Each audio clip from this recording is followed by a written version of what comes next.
Ya, sambil Selamat malam. menunggu. Apakah terdengar Oh ya, suara? Alhamdulillah suara Bapak Jan Mita Jaksana sudah terdengar di tengah-tengah kita semua ya. Beliau adalah tokoh muda dari eh, persaudaraan Hindu yang akan berbagi perspektif pandangan beliau pada kita tentang refleksi kenabian dalam membangun persatuan dan kesatuan bangsa. Demi efektivitas waktu kita, saya persilahkan kepada Bapak Jan Mita Jaksana untuk menyampaikan pandangan-pandangan beliau kepada kita semua pada 20 menit sesi ketiga ini. Kami persilahkan, Pak. Terima kasih Ustadz atas waktunya. Saya buka dengan Swastiastu. Om Swastiastu. Assalamualaikum warahmatullahi wabarakatuh. Shalom, Om Namo Buddhaya, salam kebajikan. Eh, Pagi ini terima kasih kami diundang kembali untuk mengisi tentang misi kenabian dari perspektif Hindu. Pada dasarnya di Hindu sendiri itu secara umum ya misi kenabian kalau kita lihat seperti apa yang sudah disampaikan tadi oleh beberapa pembicara sebelumnya, ada Ustadz Daras tadi dari Muhammadiyah dan Romo Beni. Pada dasarnya hampir sama yang disampaikan juga oleh Profesor Dr. Abdul Najib tadi tentang Nabi turun ke dunia itu untuk menyebarkan keadilan dan kesejahteraan untuk semua gitu. Secara umumnya hampir sama. Jadi di satu ayat yang pernah kami baca itu kurang lebih seperti ini. Pohon tumbuh, pohon berbuah demi semua. Lalu demi semua sungai mengalir. Lalu juga demi semua sapi memberikan susu. Jadi demi semua. Dan begitu pula manusia, demi semua juga manusia dilahirkan ke dunia ini. Artinya misi kenabian itu untuk seluruh manusia ya, bukan hanya satu agama gitu. Jadi tadi yang disampaikan oleh Ustadz agak putus-putus ya.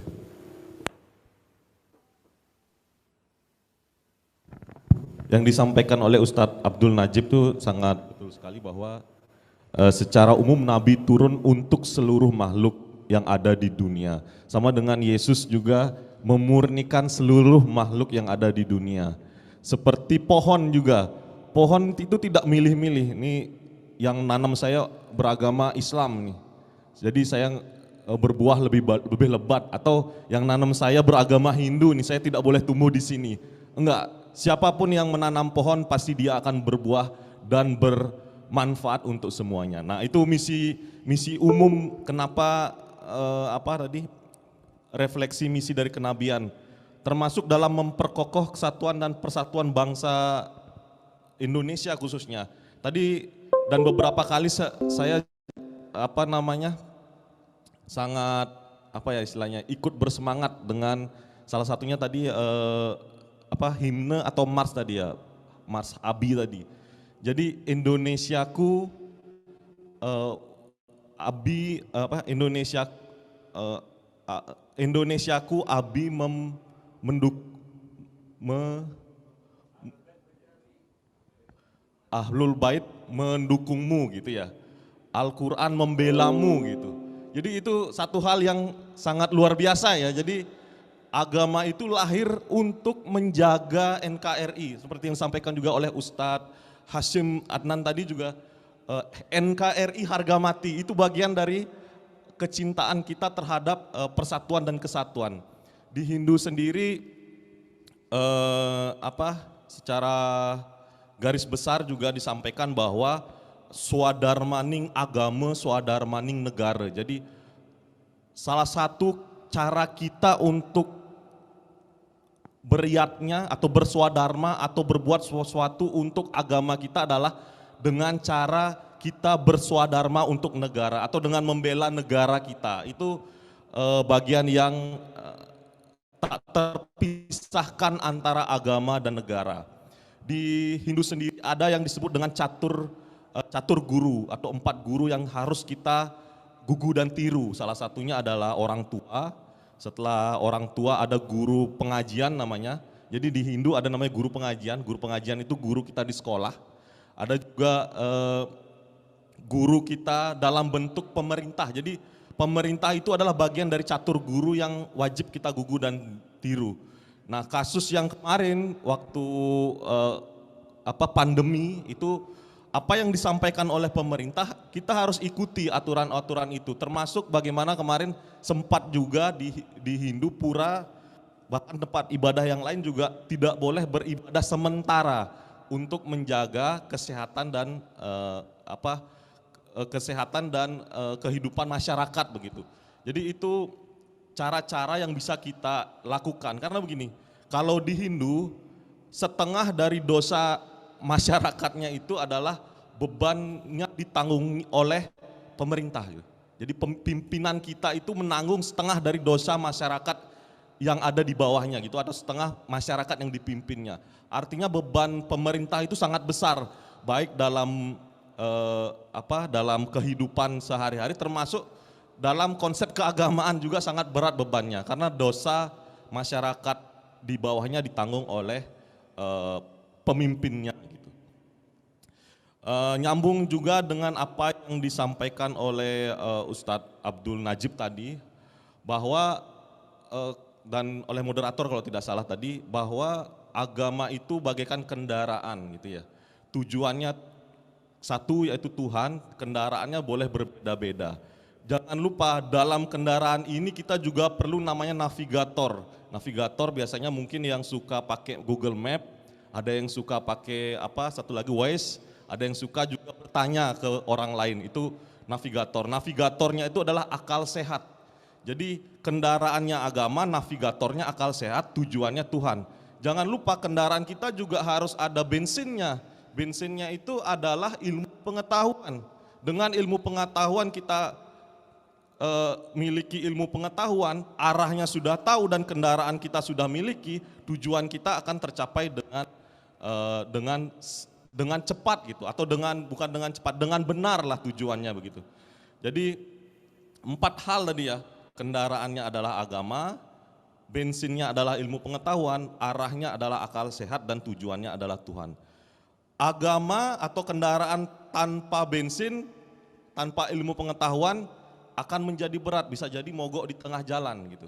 Kita harus mendorongnya. Kendaraan kita, agama kita tanpa akal sehat, bisa jadi tujuannya itu akan menjadi jauh gitu. Sehingga perlu keempat hal ini untuk bisa kita mencapai tujuan, yaitu Tuhan yang Maha Esa tadi gitu. Jadi secara kehinduan gitu, sama dengan apa yang disampaikan oleh Romo Beni tadi gitu. Satu ayatnya adalah Bhinneka Tunggal Ika, karena itu yang dijadikan lambang negara kita. Ada lanjutannya ternyata, Bhinneka Tunggal Ika, Tanhana Dharma Mangrua gitu. Jadi berbeda-beda tapi tetap satu. Tanhana Dharma, karena tidak ada kebenaran yang mendua gitu.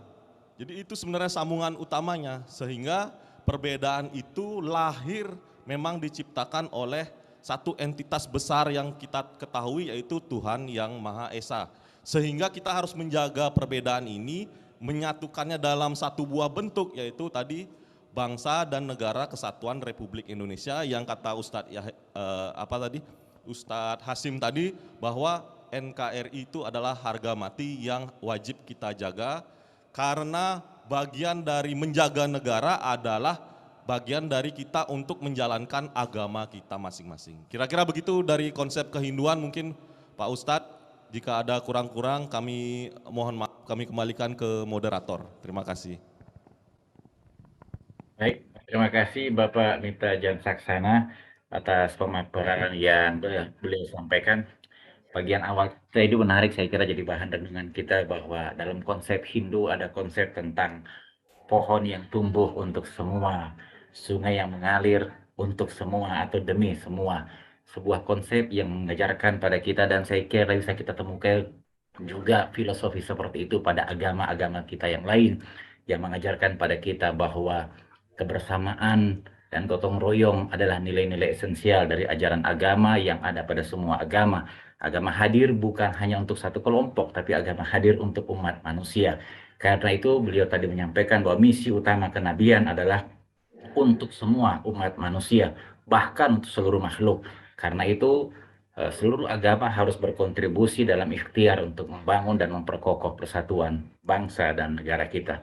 Terima kasih Bapak Mita Jan Saksana atas pemaparan yang beliau sampaikan. Insya Allah nanti jika ada pertanyaan yang ditujukan oleh para pemirsa baik di YouTube maupun di Zoom ini kepada beliau, semoga beliau masih berkenan bersama dengan kita hingga akhir acara ini. Terima kasih Romo Susianto. Selanjutnya untuk efektivitas waktu, saya ingin mempersilahkan yang sedang berada di studio, Bapak Jan Mita Jaksana untuk menyampaikan tanggapan singkat beliau terhadap beberapa pertanyaan dan respon dari para pemirsa. Kami persilahkan Bapak.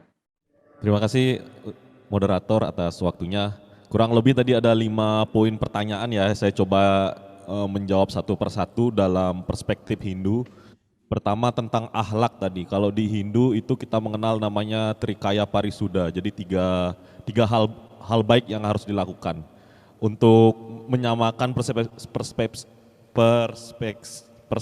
dengan akhlak tadi itu ada 3 tarikan nafas yang harus dilakukan dengan baik. Pertama adalah berpikir yang baik, berkata yang baik, dan berbuat yang baik. Itu yang disebut dengan Trikaya Parisuda dalam Hindu. Lalu yang kedua pertanyaannya tentang agama dalam politik. Kalau dalam Hindu sendiri itu artinya kalau agama masuk ke dalam politik itu boleh, tapi kalau politik yang masuk ke agama yang tidak boleh. Seperti cerita Ramayana itu, Krishna sebagai seorang pemuka agama, beliau tidak ikut berperang tetapi menjadi panduan dari Arjuna dan Panca Pandawa untuk bagaimana cara-cara berperang dengan perspektif agama. Artinya dalam perspektif Hindu itu sangat dibolehkan agama masuk ke dalam ranah politik. Tetapi politik yang masuk ke ranah agama yang tidak boleh, karena agama itu tidak bisa ditunggangi dengan politik praktis gitu kurang lebih. Yang ketiga tentang tadi kalau tidak salah tentang ini ya saya lupa. Oh ya, tentang hubungan baik dengan makhluk dengan sama manusia, seperti tadi misalnya untuk membantu di bidang pendidikan dan kemanusiaan. Kalau di bidang pendidikan sendiri di Hindu itu ada satu buah ayat ayatnya seperti ini, jenana yatnya param tapa. Jadi pendidikan adalah yatnya yang paling utama. Persembahan suci kita terhadap Tuhan itu yang paling utama adalah pendidikan. Artinya di umat Hindu diwajibkan untuk mendalami ilmu pengetahuan setinggi-tingginya begitu. Yang kedua tentang kemanusiaan. Kalau dalam Hindu kemanusiaan itu adalah ada dalam Trikaya Parisuda, Trikhitakarana, yaitu hubungan baik antara manusia dengan Tuhan, hubungan baik antara manusia dengan sesama manusia, dan hubungan baik antara manusia dengan alam semesta. Jadi hubungan baik itu harus tiga-tiganya dijaga, yaitu kepada Tuhan, kepada sama manusia. Kalau kepada Tuhan kan garisnya ke atas ya, sama manusia itu garisnya ke samping, dan ke alam semesta ke seluruh. Jadi bagian terpenting dari Hindu adalah salah satunya adalah membantu atau memberikan bantuan baik berupa tadi pendidikan maupun bantuan kepada manusia yang membutuhkan gitu. Dan yang terakhir sebagai penutup juga saya sampaikan harapan kita semua mungkin ya, kebinekaan atau keberagaman ini bukanlah akhir yang ingin kita capai sebagai sebuah negara atau bangsa atau Indonesia sendiri, bukan sebagai akhir kebinekaan itu, tetapi adalah kebinekaan ini adalah jalan yang indah yang kita lalui selama perjalanan dari bangsa Indonesia, sehingga kebinekaan ini bukan tujuan akhir yang indah, tetapi apa yang kita lewati dan itu sangat indah untuk kita lewati begitu kira-kira. Kurang lebih seperti itu mungkin yang bisa saya sampaikan. Terima kasih atas waktunya, saya kembalikan ke moderator. Terima kasih Pak Ustadz. Terima kasih Bapak Jan Mita Saksana untuk closing statement sekaligus respon atas pertanyaan para pemirsa kita.